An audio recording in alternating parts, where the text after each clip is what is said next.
Hello guys, nagbabalik tayo dito kay Realme ngayong April 30 guys, katapusan na nga ng buwan. Para sa latest update natin dito kay Realme. Ito guys, dapat nating malaman tong kanilang mga update.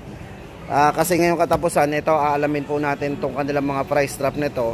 Pagdating ng May, kung magbabago po yung mga yan, ano po yung magiging permanent price nila pagdating ng May. Kung ito ba i-extended or tuloy, hindi na. Ayan. Guys, importante malaman natin itong mga to. Ito guys, para sa latest update natin sa mga naghahanap ng budget po ni Realme. Ito po si Realme Note 50. Dito guys, may dalawang variants tayo dito pwedeng pagpilian. Kung gusto natin ng 64GB, ito po ay 3,599 lang. Then guys, good news kasi yung bagong labas po ni Realme dito, yung kanyang variant, nagkaroon to ng 128GB. Kung saan guys, ito 4,599 lang po ang price nito. Bali tayo naka 90Hz refresh rate na rin. Tapos naka 6.74 yung size ng screen nya. Napaka smooth na rin. At yung nipis po nito naka 7.9mm ultra slim body. Hindi na rin pahuli yung budget po ni Realme. Ito Realme Note 50. Para po sa latest update natin, ulitin po natin, 3,599 64GB at 4,599 naman ang kanyang 128GB. Tapos guys, sa mga nagtatanong nga pala ng C51, wala na po dito silang display ng Realme C51. Isusunod na po natin dito yung Realme C53. Ito guys, ang kanilang available ngayon for Realme C53 ngayong April 30 guys. Ito po yung presyo nito. So ito guys, abangan natin po mga to pagdating ng May para sa latest update natin. Yan. Ito kasi naka less 1,000. Ito para sa 128 po nito, ang price po nito ay 7,499 lang. Naka maximum RAM na 12, 128 internal, 7,499.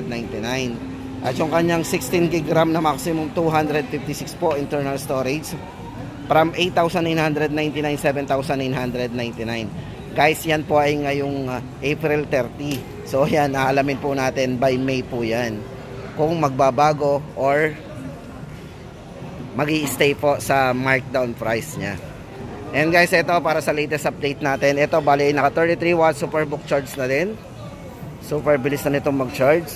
Then size ng screen naka 6.7 high definition display, 90Hz refresh rate. At yung pinakamanipis pong phone ni Realme, ito po si Realme C53 kasi ito po ay naka 7.49mm para sa kanyang ultra slim design. Sa camera hindi na rin pahuli guys kasi meron tong malinaw na camera, 50 megapixel para sa kanyang main camera. May malinaw na rin pong camera. At syempre guys, video din 1080p. Then guys, next natin si Realme C55. Guys, ito ay from 11,000 ngayon po ay 9,999. Ngayon pong ano yan ngayong April 30 syempre. At as I said guys, babalik tayo dito para alamin lahat yung mga yan kung mag-i-stay. Yan. Ito para sa update natin ngayon is 9,999. Naka-promo pa rin. Ayan. Guys, antabayan na natin ang update natin dito by May 2024. Yan. Bali ito naka 64 megapixel na po para sa kanyang main camera. Size ng screen naka 6.7 din, full high definition. Maganda dito guys, naka full high definition yan. Yan, naka punch hole screen, 90Hz refresh rate. At para po sa kanyang chipset, ito po yung naka MediaTek Helio G88 na rin. So medyo malakas na rin. So maganda dito guys sa kanilang C55. Ito yung pagdating sa video, ito mayroon tong naka 30 frame per second to. Ibig sabihin napaka smooth ng nito video din. Yan, ito yung video nya. Napaka stable. Yan, Realme C55. Guys, abangan natin Stay tuned po tayo sa ating channel para ma-update ko kayo doon sa bagong presyo po nito. Yan. Then guys, ito naman ang update natin dito kay Realme C67. Para po sa dalawang variants nito, yung kanyang 128GB, ito mayroong maximum RAM na 16GB RAM. Tapos naka 128, 8,999 po ngayon. Kasi ito nga po ay naka-markdown din, naka less 1,000. Tapos yung kanyang 256 gig, 16 gig maximum RAM, 256 ngayon po ay 9,999. Guys, abangan po natin, babalik po lagi tayo dito kasi ito po ay pwedeng mabago ang price nito pagdating ng May. Ito guys, para sa latest update natin ngayong April 30, 2024. At ito na guys, nga pala, ito Realme 11. Sa mga nagtatanong po sa atin ng Realme 11, ito po yung latest update po nito. From 13,999, ngayon po ay 12,999 na lang po yan. Ito bali naka 256 gig internal storage na din. Then Superbook charge guys, 67 watts. Tapos pagdating sa chipset, ito po yung naka MediaTek Helio G99 para sa kanyang gaming chipset. 5,000 mAh battery. Yan, MediaTek Helio G99. Bali naka 16 gig maximum RAM, 256 internal storage. Camera, meron po siyang 108 megapixel camera. Syempre guys, pagdating sa video nito, ito ay meron na ring dual view video. Hindi na po pauhuli ito yung kanilang Realme 11 4G. Guys, to yung Realme 11 4G. Yan. Naka punch hole screen sa gilid. Ito guys, very handy. Maliit lang ang size ng screen to. Yan. Para sa latest update po natin sa presyo nito, 12,999. Yung color po nito black at saka yung kanilang parang gold po yung isa. Then guys, punta na po tayo doon sa kanilang 12 series. Para po sa mga latest, yung pinaka-latest o pinaka-top of the line ni Realme. Yan, ito yung mid-range, ito yung si Realme 12 5G. Ito pa yung huli lumabas po sa kanila ngayon, ito 14,999. Yan, Realme 12 5G. 108 megapixel na naka 3 times zoom. 7.69mm para po sa kanyang trendy watch design. Ayan ang kanyang design.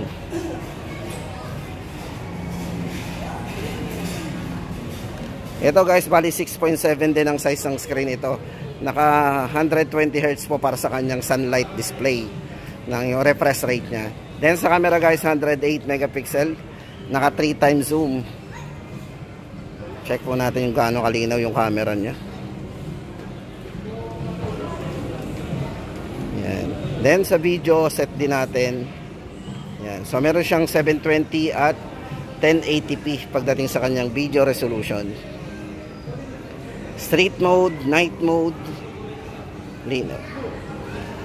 Yan guys, para sa latest update natin dito, 14,999. Realme 12 5G. Then guys, ito next natin si Realme 12 Plus 5G. Naka 5G pa rin po. Ito guys, maganda dito sa 12 Plus 5G. Ito yung naka vegan leather yung likod. So naka flat po yan. Yan, bali ay inspired by luxury watches din yung design nito. Naka vegan leather, hindi mag-i-slip, medyo maganit sa kamay.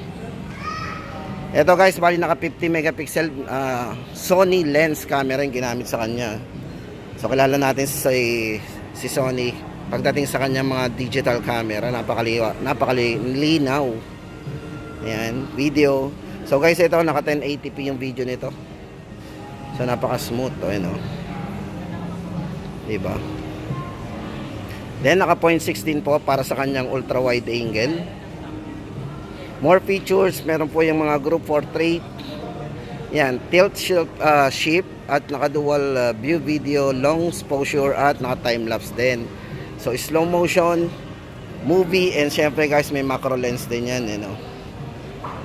Para sa mga 4.4 yung layo, kailangan ma-close up natin yan, ganyang kalalayo. 4 cm, 3 to 4 cm po ang layo niyan pagka i-close up natin. Tapos pipicturean natin. Syempre, picturean natin para makita natin yung kuha sa macro lens. So yan, i-zoom in pa natin para mas makita natin yung mga hindi natin nakikita masyado. Yan. Diba? Yan guys ang gamit ng macro lens. Yan guys, para sa latest update natin dito kay Realme 12 Plus 5G. Para po sa chipset, ito yung naka MediaTek. Ayan, MediaTek Dimensity 7050. 120Hz Super AMOLED display. Napaka-vivid po ng display niyan. So ayan, kahit under the sun, Kahit nakatagilid po yan, mababasa po natin. Yan po yung benefits pagka mga AMOLED display.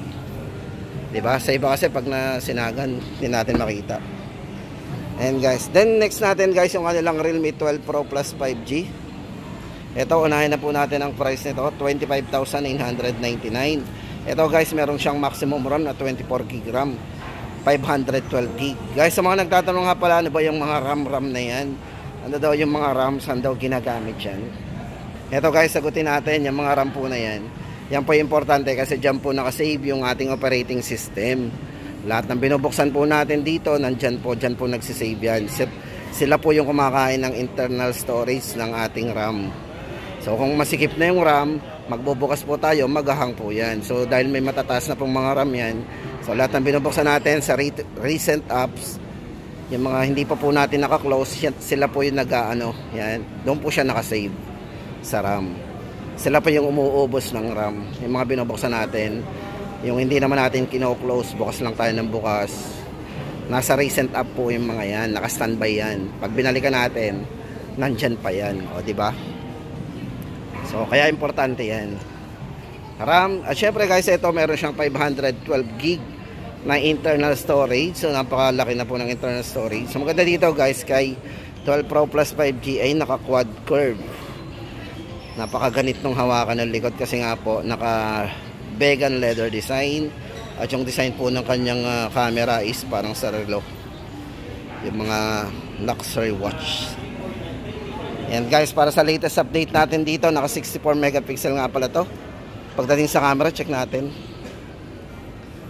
Meron siyang 64 megapixel periscope portrait camera. Naka ultra wide din po yan, 0.6. Yan, periscope. More features.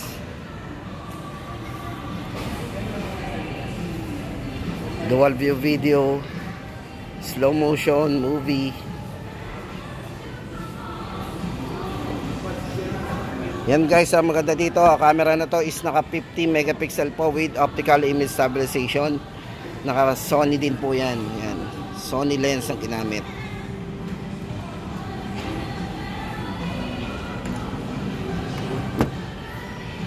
At yan guys, ang ating latest update. Ito nga pala, price nga pala ito, 25,999. Yan. Guys, para sa latest update natin dito kay Realme ngayong April 30. At tayo po ay babalik sa kanilang store para po sa another update ngayong May. Ayan, May 2024.